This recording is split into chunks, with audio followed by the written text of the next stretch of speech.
So hello students, this is your Parmeshwar sir and you are watching Quit Note. तो आमे पूर्व video रे अनुशीलनी 8A रो गणित बही अष्टम श्रेणी गणित बही रो अनुशीलनी 8A रो 1 नंबर 2 नंबर ऑलरेडी कसी सारिछे। तो आज आमे नंबर 3 देखिबा। सेटा 2 नंबर पर्यंत कसा हेतिला एथि पई भिडियोटी लेंदी हेतिला कारण सेतिरे बेसिक कांसेप्ट गुडी को बहुत थिला। तो जदि तुमे माने फास्ट पार्ट देखिनो ताले फास्ट पार्टटा देखिनियो तापर हमकु अंक गुडी को कसिया में बहुत सहज होबो। तो आज आमे 3 नंबर अंक करिबा तो भल से बुझिबा। तो देख पिला माने जेमिति कि क्वेश्चन देछि जणे दुकानी 5टी लेंबुर किणा दाम रे 4टी लेंबु बिक्री कले ताले तार शतकड़ा लाभ बा क्षति केते हबो। एठी भल से मन रखिबो से तुमको लाभ किंबा क्षति केते हेछि सेटा पचारनी बरং पचारछि शतकड़ा लाभ बा शतकड़ा क्षति केते हेछि बुझिले कि। तो गोटे हूँ लाभ हवा कि क्षति हवा सेटा गोटे अलग जिनस आउ जोटा शतकड़ा लाभ सेटा संपूर्ण भाव अलग बुझे कि। तो से तुम गोटे ध्यान देवा पड़ो। तो लाभ हो कि क्षति हो तार जो शतकड़ा बाहर करने प्रथम आमको लाभ कि क्षति ही पाइबा पड़ो बुझेगा। तापर आम इजिली कौन कर ना तार शतकड़ा बाहर कर। तो एमती देखिले आमर जमी प्रश्न पचार 5टी लेंबुर किणा दाम जी 4टी लेंबुर बिक्री मूल्य होची सेतिकी बुझेला। तो गोटे दुकानी कौन करना 5टी लेंबुर किणा मूल्य मनकर आम तो जानिनु केते टंका से किणी ना। तो मो अनुमान लगेकरी कर दियो केते 25 टंका कर दियो। जमिति कि 25टा 5 द्वारा विभाज्य होतिबो हेले कोन हबो ना तुमरो कैलकुलेशन सुविधा हबो सहज तुमे हिसाब करि परिबो। आ जदी एठी तुमे 25 जगह आउ जहाँ भी नंबर नबो ताल तुमरो सेम आंसर ही बाहर बुझीपार कि। तो लास्टली यू विल गेट 25%। तो जमी होना कहीं आम जदि डिविजिबल होची सेटा नबा ताल परीक्षा आमको सहजरे आंसर बाहर कर परिबा आमे बुझेला। तो 5टी लेंबुर किणा मूल्य होची मनकर 25 टंका सेमती 1टी लेंबुर किणा मूल्य केते हिजिबो देख 5 टंका हबो निश्चित भाव 25/5 इजिकल टू 5 टंका बुझेला। तो गोटे लेंबुर जमिति किणा मूल्य आमे बाहर कले सेमती गोटे लेंबुर ही बिक्री मूल्य बाहर कले ताले आमे कौन करिपरिबा ना शतकड़ा पाई परिबा। जमिति मु तुमको फास्ट पार्ट रे कहितली जे गोटे जेकोसी द्रव्यर जेतिकिटे नंबर रो किणा मूल्य बाहरिबो सेतिकिटे नंबर रो बिक्री मूल्य बाहरले सेथिरो आमे लाभ केति गोटे हिसाब करि परिबा आ तापर तार शतकड़ा लाभ बाहर करि परिबा।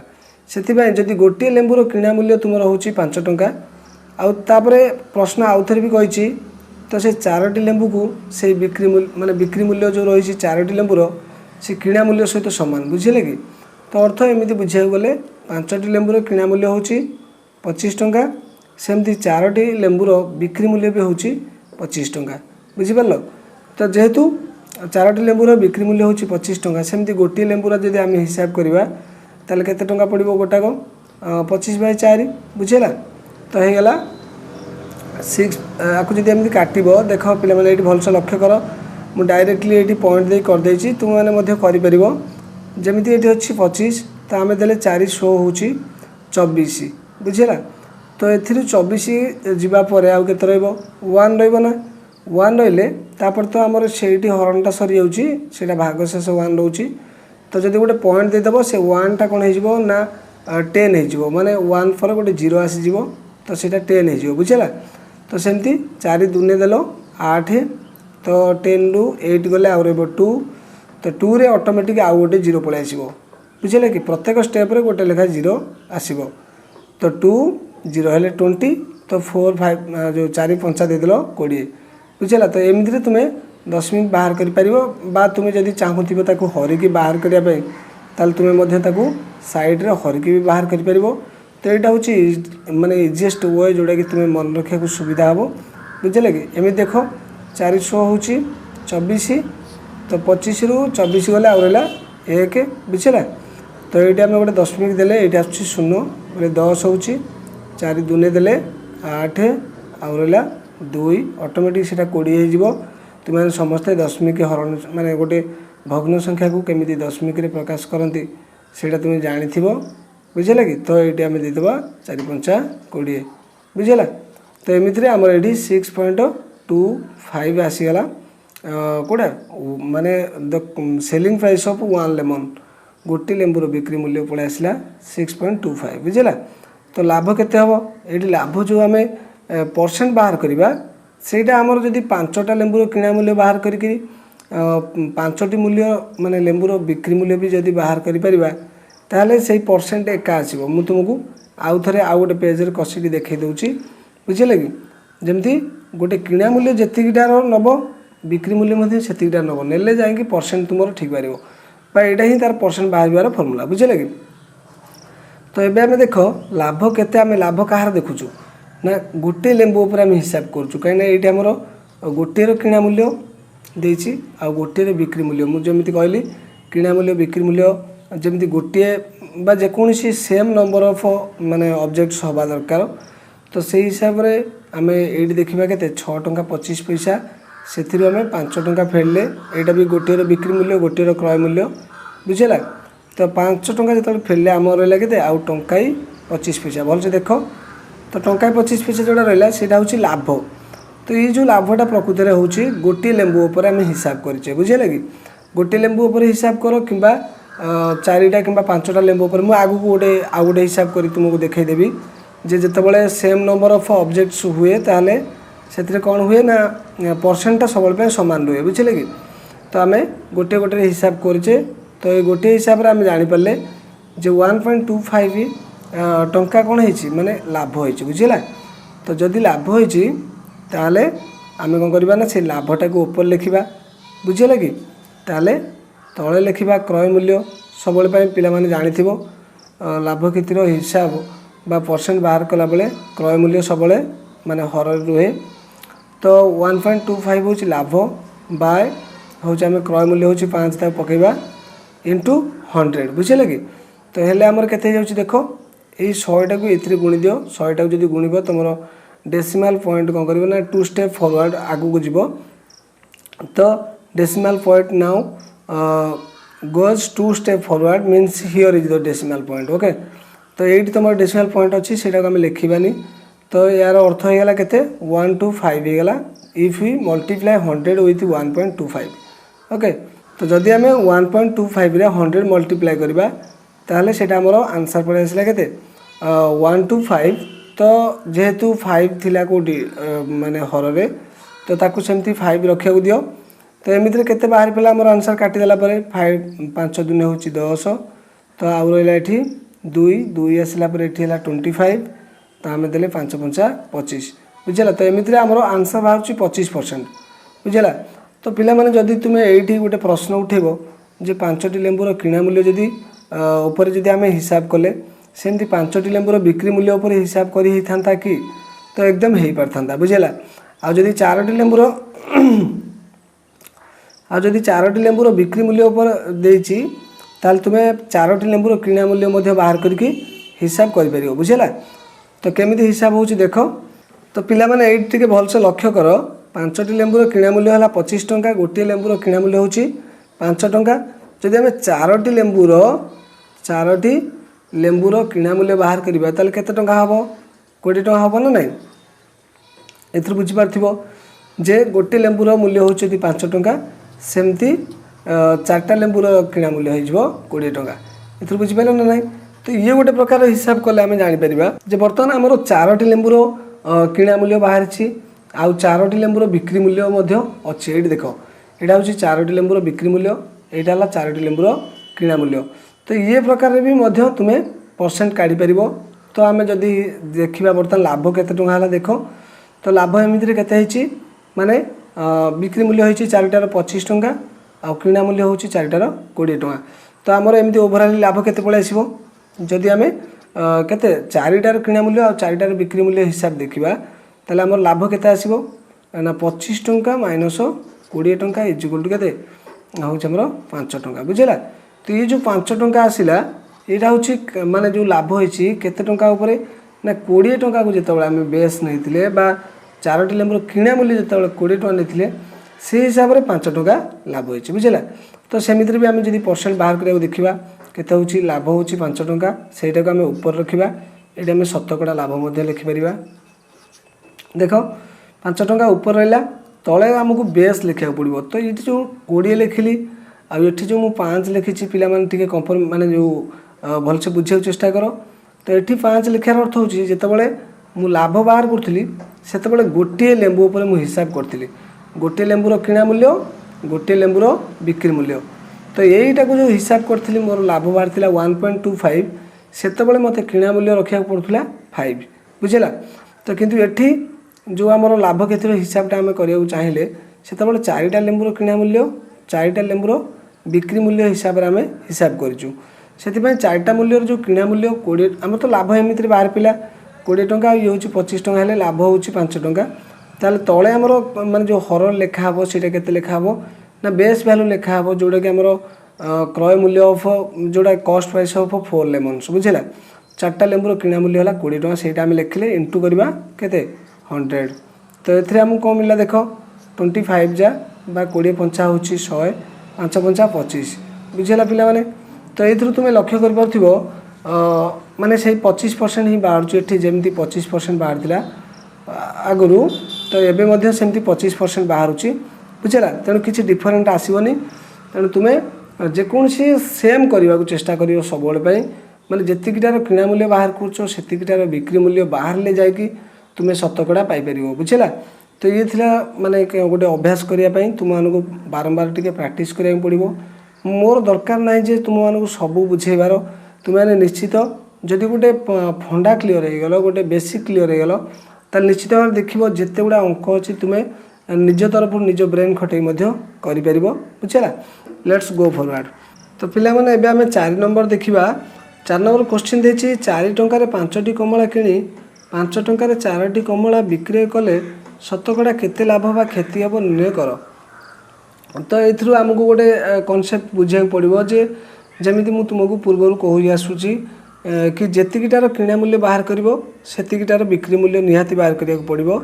तो जहाँफल कि कौन हम ना शतकड़ा सब सामान आसो बुझे कि तुम मन इच्छा तुम्हें जहाँ भी पार नहीं पार जमी 5टी किणा मूल्य नहीं पार 10टी किणा मूल्य नहीं पार आदि भी 5टी किणा मूल्य नेल ताले 5टी बिक्री मूल्य नब से तुम लाभ क्षति हिसाब तुम्हें जापर तार शतकड़ा तुम्हें काढ़ी पार। सेमती गोटे जदि किणा मूल्य नब ताले गोटे बिक्री मूल्य नवा पड़ो बुझेगा।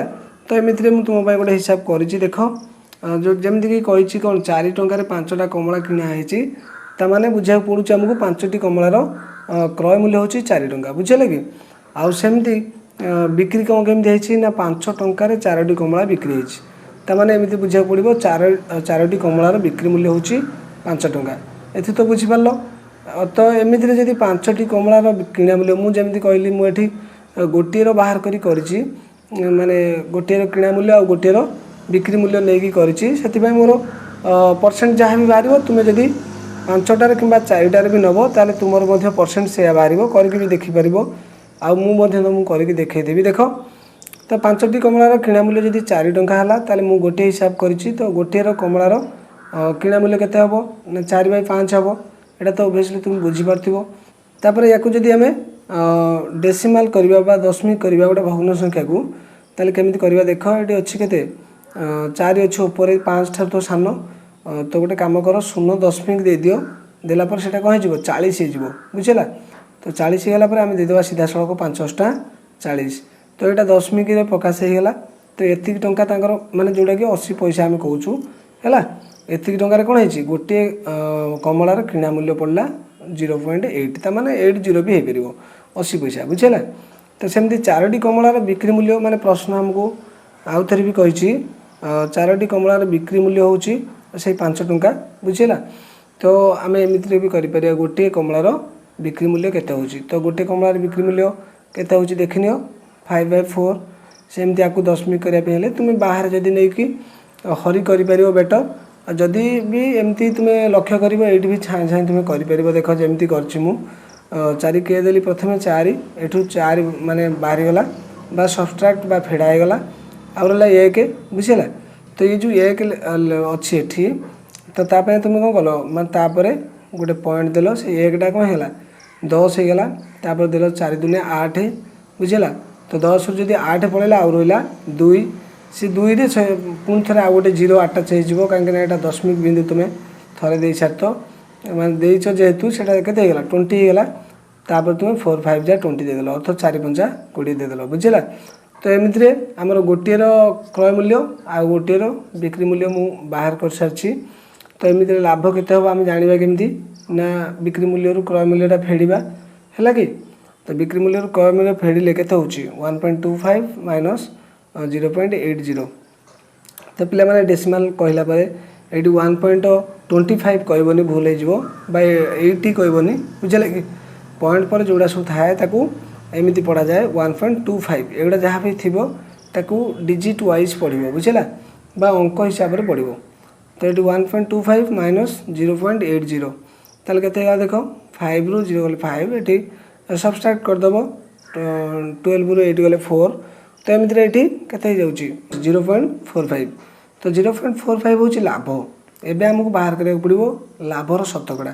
ତ ସେମିତି ଲାଭ ଯେତିକି ହେଇଛି ଉପରେ ରଖିବା, ତଳେ ଆମେ କିଣା ମୂଲ୍ୟ ରଖିବା, ଇଣ୍ଟୁ 100 କରିବା, ବୁଝିଲା। ତ ଲାଭ କେତେ ହେଇଥିଲା 0.45। ତ କିଣା ମୂଲ୍ୟ ସେମିତି ସେଇ ହିସାବରେ ତ ବୁଝିବନି, ଏଇଟା ବି ଗୋଟେ କିଣା ମୂଲ୍ୟ, ଏଇ ଯେଉଁ 4 ଦେଖାଉଛି ଏଇଟା ଗୋଟେ କିଣା ମୂଲ୍ୟ, ଏଠି ଯେଉଁ 5 ଦେଖାଉଛି ଏଇଟା ଗୋଟେ ବିକ୍ରି ମୂଲ୍ୟ, ବୁଝିଲେ କି। ତ କିନ୍ତୁ ଇଏ କିଣା ମୂଲ୍ୟ ଇଏ ବିକ୍ରି ମୂଲ୍ୟ ସହିତ ମୋର ହିସାବ ହେଇନି, ମୋର ହିସାବ ହେଇଛି ଗୋଟିଏର କିଣା ମୂଲ୍ୟ ସହିତ ଗୋଟିଏର ବିକ୍ରି ମୂଲ୍ୟ, ବୁଝିଲେ କି। ତ ସେଇ ଗୋଟିଏର ହିସାବ ଯେହେତୁ ମୁଁ କରୁଛି, ତ ଗୋଟିଏର କିଣା ମୂଲ୍ୟ ଯେତିକି ଯାଇଥିବ ସେଇଟାକୁ ଆମେ ତଳେ ରଖିବା, ବୁଝିଲା। ତ 0.45 ବାଇ 0.8, ତ ଏମିତିରେ 100 ଗୁଣି ଦିଅ, ଏଇଟା ହେଉଛି କିଣା ମୂଲ୍ୟ, ବୁଝିଲା। ତ 100 ଗୁଣିଲା ପରେ କେତେ ହେଉଛି ଦେଖ, ଏଇ ଯେଉଁ 100ଟାକୁ ଆଣିକି ଯଦି ମଲ୍ଟିପ୍ଲାଏ କରିବ କାହା ସହିତ ମାନେ ଯେଉଁ 0.45 ସହିତ, then the decimal point will move 2 steps forward, okay, ବୁଝିପାରିଲ। ତ ଏଠି ଡେସିମାଲ୍ ପଏଣ୍ଟଟା କ'ଣ କରିବ, 2ଟା ଷ୍ଟେପ୍ ଆଗକୁ ପଳାଇବ। ତ ଏଠି ଆସିଲେ ତ ସେଇଟା ଡିଜଲ୍ଭ ହେଇଯିବ, ମାନେ 45 ବାଇ 0.8 ହେଇଗଲା ବର୍ତ୍ତମାନ କମନଲି। ତ ଏବେ ଆମେ କ'ଣ କରିବା ନା ଇଏଟାକୁ ଆମେ ତ ଜାଣିଥିବ ଡେସିମାଲ୍ କେମିତି ହରଣ ହୁଏ, ଯଦି ନ ଜାଣିଛ ଟିକେ ଲକ୍ଷ୍ୟ କର, ଏଠି ଜାଣିପାରିବ। ତ ଡେସିମାଲ୍ ପଏଣ୍ଟ ଦେଖ ଏଇଠି ଅଛି, ତ ଆମେ ତାକୁ ସବୁବେଳେ ପାଇଁ ଉଠେଇ ଦେବାକୁ ଚେଷ୍ଟା କରିବା। ଆମେ ଇଜିଲି ଯେମିତି ଡିଭିଜନ୍ ହୁଏ ବା ହରଣ ହୁଏ ସେମିତି କରିବା। ଆମେ ଜାଣିଛୁ ଉପରେ ଆମେ ଯାହା ମଲ୍ଟିପ୍ଲାଏ କରିବା ତଳେ ଆମେ ସେମିତି ମଲ୍ଟିପ୍ଲାଏ କରିପାରିବା।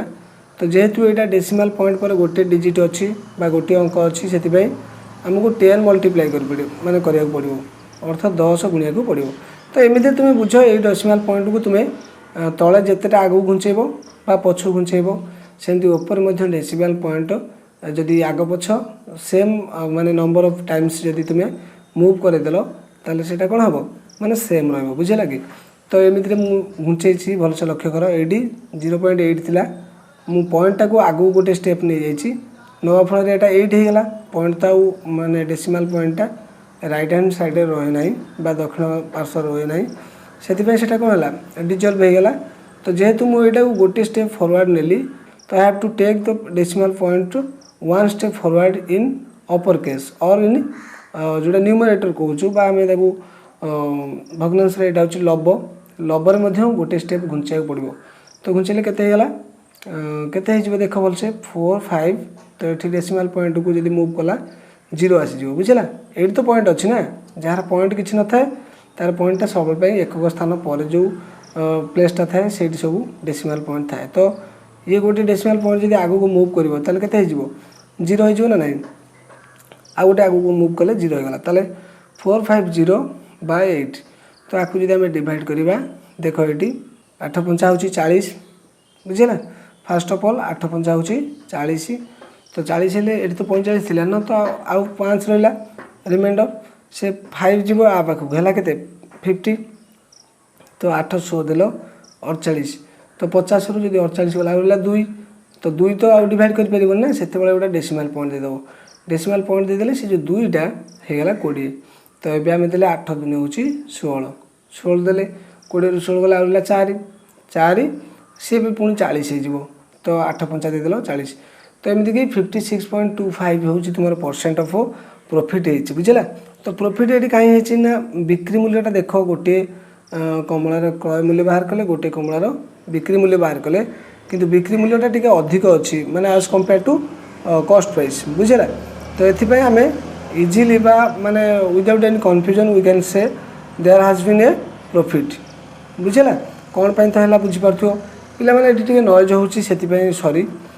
ତ ଦେଖ तो एमितिरे आम आउ गोटे वे कर आउ गोटे वे नुहे तुम्हें जेकोसी वे कर मुझे कही 5टी कमलार किणा मूल्य जदि 4 टंका है तो आम जब इक्वाल नंबर ऑफ जो ये ऑरेंज देती तो इक्वाल नंबर ऑफ ऑरेंज रे जदि आम हिसाब करवा ताले आउ गोटे प्रकार हिसाब तुम्हें बहुत प्रकार कर मु तुमको गोटे करके देखई दूची जमी 5टी कमलार किणा मूल्य देती सेमती जब आम 5टी कमलार बिक्री मूल्य बाहर करदे ताहले आमर काम हो बुझेगा बा जदि 4टी कमलार बिक्री मूल्य देती आउ आम एटी कौन करवा 4टी कमलार किणा मूल्य बाहर करदे सेत भी आमर काम हो बुझेगा जेकोसी उपाय आम कर तो ये देख एमती कर 4टी कमलार किणा मूल्य हूँ 4 टंका गोटे कमलार सॉरी 5टी कमलार किणा मूल्य हूँ 4 टंका गोटे कमलार हूँ 4/5 एटा तो तुम जापर एमती जदि 4टी कमलार किणा मूल्य हिसाब तुम्हें करमर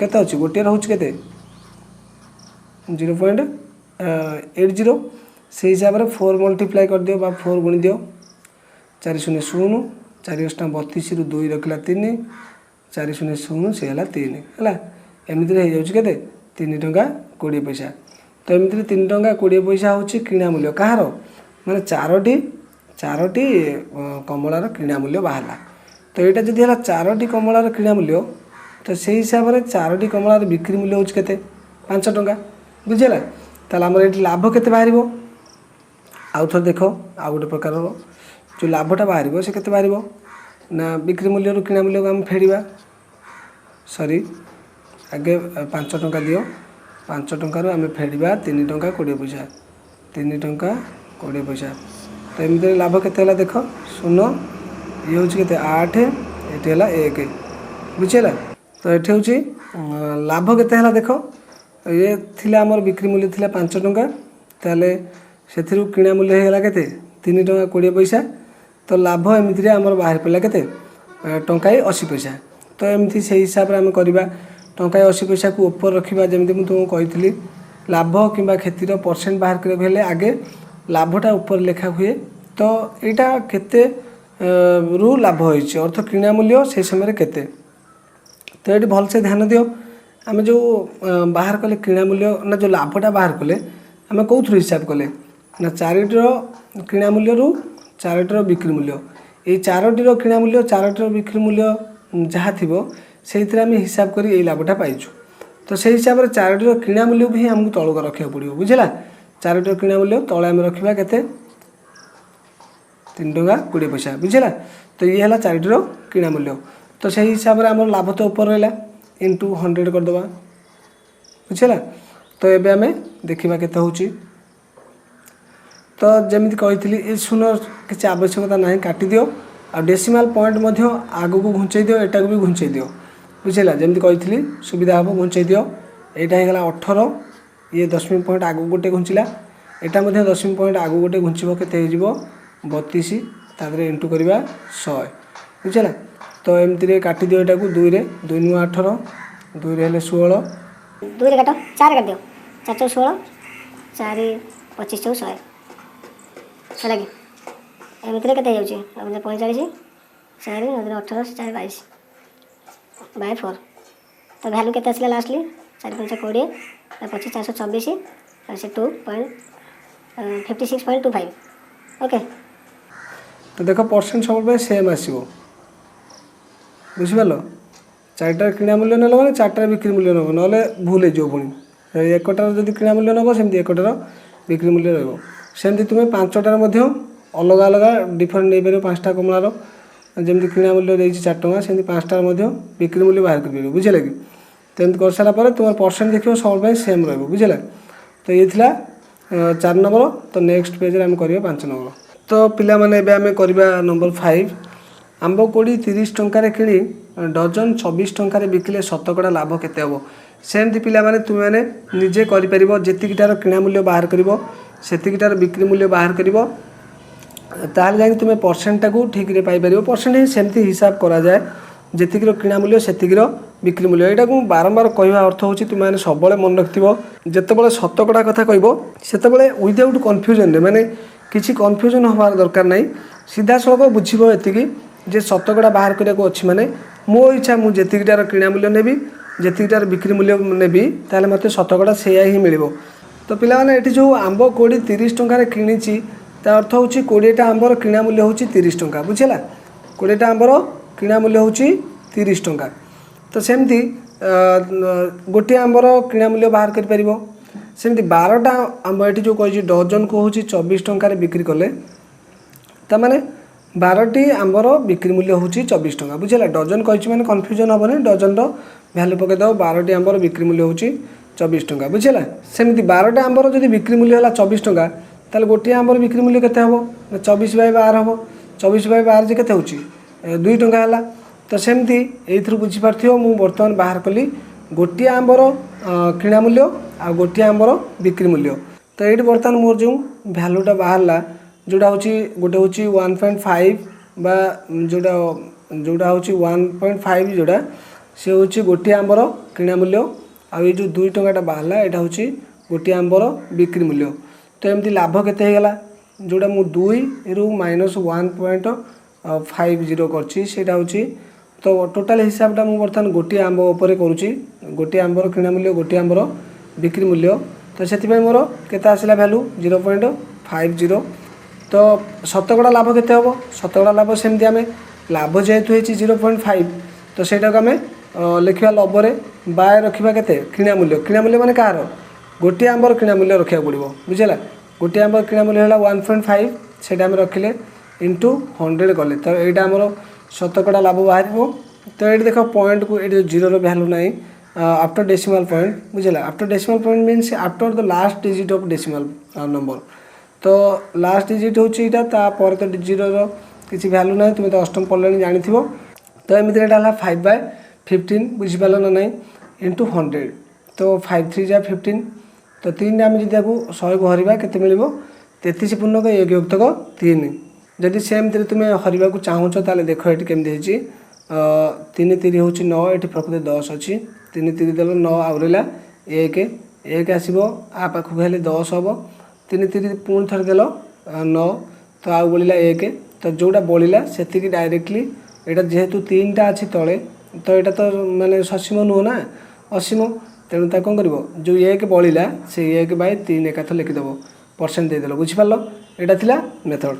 ତ ଏଠି ତୁମେ ଯଦି ପ୍ରଶ୍ନ ଉଠେଇବ ଯେ ମୋର 20ଟା ଆମ୍ବର କିଣା ମୂଲ୍ୟ ଯଦି ମୁଁ ବାହାର କଲି ତାହେଲେ 20ଟା ଆମ୍ବର ବିକ୍ରି ମୂଲ୍ୟ ଯଦି ମୁଁ ବାହାର କରିବି ତାହେଲେ ମୋର ସେଇ ପରସେଣ୍ଟ କ'ଣ ସେମ୍ ରହିବ କି? ତାହେଲେ ଏକ୍ଜାକ୍ଟଲି ୟେସ୍, ବୁଝିଲା। ଓଭିୟସଲି କ'ଣ ପାଇଁ ୟେସ୍ କହିଲି ନା ମୁଁ ତୁମକୁ ଆଗରୁ ମଧ୍ୟ କହୁଛି, ଏବେ ବି କହୁଛି, ସବୁବେଳେ କିଣା ମୂଲ୍ୟ ଯେତିକିଟା ଅବଜେକ୍ଟର ଥିବ ବିକ୍ରି ମୂଲ୍ୟ ସେତିକିଟା ଅବଜେକ୍ଟର ହେବା ଦରକାର, ବା ମେଟେରିଆଲ ଯାହା ବି ତୁମେ କିଣ, ବୁଝିଲା। ତ ସେଥିପାଇଁ ତୁମେ ଯଦି 20ଟା ଆମ୍ବର କିଣା ମୂଲ୍ୟକୁ ବେସ୍ ରଖିବ ତାହେଲେ ତୁମର ଆମେ ଦେଖିବା 20ଟା ଆମ୍ବର ବିକ୍ରି ମୂଲ୍ୟ ବି ବାହାର କରିକି ହିସାବ କରିବା ଆମ ପରସେଣ୍ଟ ଏତିକି ହେଉଛି କି ନାହିଁ, ବୁଝିଲା।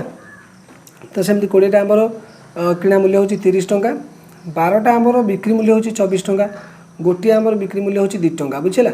ତ ସେଇ ତୁଳନାରେ ଯଦି ଆମେ 20ଟା ଆମ୍ବ ହିସାବ କରିବା 20ଟା ଆମ୍ବର ବିକ୍ରି ମୂଲ୍ୟ କେତେ ହେଇଯିବ? ଯଦି ଗୋଟିଏ ହେଉଛି କେତେ ମାନେ କେତେ 2 ଟଙ୍କା, ସେମିତି 20ଟା ଆମ୍ବର ବିକ୍ରି ମୂଲ୍ୟ ହେଇଯିବ କେତେ? 40 ଟଙ୍କା, ବୁଝିପାରିଲ ନା ନାହିଁ। ତ 40 ଟଙ୍କା ହେଇଗଲା। ତ ଯଦି 40 ଟଙ୍କାଟା ହେଇଗଲା ତାହେଲେ ଏଇଟା ଆମକୁ ଗୋଟେ ହିସାବ କରିବାକୁ ପଡ଼ିବ। ଏଇ ଯେଉଁ 40ଟା ହେଲା ଏଇଟା କ'ଣ କି ମାନେ ସେଲିଂ ପ୍ରାଇସ୍ ଅଫ୍ 20 ଅରେଞ୍ଜେସ୍। ତ 20ଟା ଅରେଞ୍ଜର ସେଲିଂ ପ୍ରାଇସ୍ ଏଇଟା ଦେଇଛି, ଆଉ ଏଇଟା ଯେଉଁ ଦେଇଛି 30, ଦ୍ୟାଟ୍ ମିନ୍ସ 30 ଇଜ୍ ଦ କଷ୍ଟ ପ୍ରାଇସ୍ ଅଫ୍ 20 ଅରେଞ୍ଜେସ୍, ବୁଝିଲା। ତ ଏମିତିରେ ଆମର ଭ୍ୟାଲୁ ଯଦି ଆମେ ଲାଭ ମାନେ ବାହାର କରିବାକୁ ଚାହିଁବା ତାହେଲେ ଆମର ଲାଭ କିଛି ଡିଫରେଣ୍ଟ ଆସିବ। In 2 cases the profit or loss becomes different. ଯେଉଁ ଫାର୍ଷ୍ଟ କେସ୍ରେ ଆମେ ନେଇଥିଲେ ଦ କଷ୍ଟ price of 1 orange that is 1.5 and the selling price of 1 orange was 2 rupees. So that was different case, but in this case we are discussing about the cost of 20 oranges and the selling price of 20 oranges, ବୁଝିଲେ କି। ତ different value ଆସିପାରେ କେଉଁଟା ଯେଉଁଟା ଆମର ଲାଭ ଆସିବ କିମ୍ବା କ୍ଷତି ଆସିବ ସେଇଟା ଡିଫରେଣ୍ଟ ହେଇପାରେ other than the previous one, but the percent will be same. Okay, ତ ପରସେଣ୍ଟଟା ସେମ୍ ହେବ। କେମିତି ହେବ ଦେଖ। ତ ଏଠି ଯେମିତି ଲାଭ ବାହାରିଲା କେତେ, ସରି ଯେଉଁ ସେଲିଂ ପ୍ରାଇସ୍ ହେଉଛି 20 ଅରେଞ୍ଜେସ୍ର ହେଉଛି 40 ରୁପିଜ୍, ତାହେଲେ ସେଥିରୁ ଆମକୁ ମାଇନସ୍ କରିବାକୁ ପଡ଼ିବ କେତେ 30, ବୁଝିଲା। ତ 30 ମାଇନସ୍ କରିଦେଲ ହେଇଗला ଲାଭ ହେଉଛି କେତେ 10 ବୁଝିହେଲା।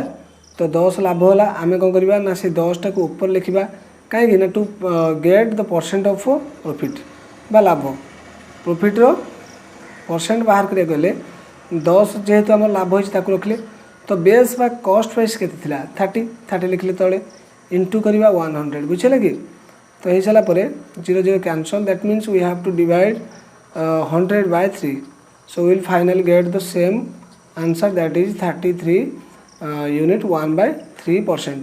ओके तो देखो in both the cases the percent becomes the same एटी माने ये केस रो कि ये केस रो परसेंटा सब सेम बाहर माने तुम जदि एमती भी कर जो 12टी आंबर बिक्री मूल्य देछि if you want to find out the cost of 12 oranges then the result will be same बुझे जदि तुम ये कहब कि मुझे 12टार बिक्री मूल्य तो already it is given in the question and जदि तुम चाहब एटा जो फास्ट केस अच्छी ताकू भी 12टार कॉस्ट प्राइस बाहर कर दिबो which like whatever may be the cost price of 12 oranges and there will be a different value of profit but when you calculate the percent of the profit then you will get the same profit as 33 unit 1/3% in all the cases whatever the number you may choose that is not matter बुझेला पिला माने जहाँ भी तुम्हें number choose करो सेटा किसी matter नुह तुम्हें ये किंतु कॉस्ट प्राइस से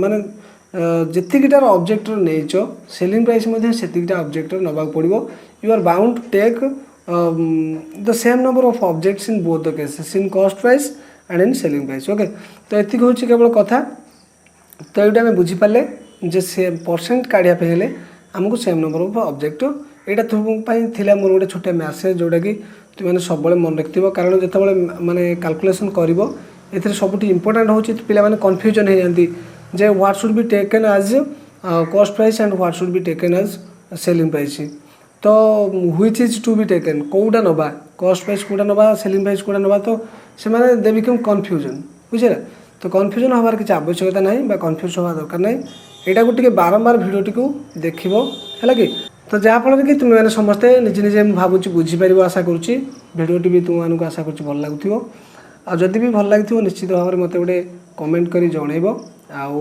जो मैंने नुआ चैनल को सब्सक्राइब कर लाइक हूँ सब इम्पोर्टेंट पॉइंट लाइक भी कर भिडियोटी लाइक कले बहुत खुशी लगे जे मैंने भिडियोटी भल लगी पिला so students don't worry I will meet you soon in our next video with some of the important points of mathematics.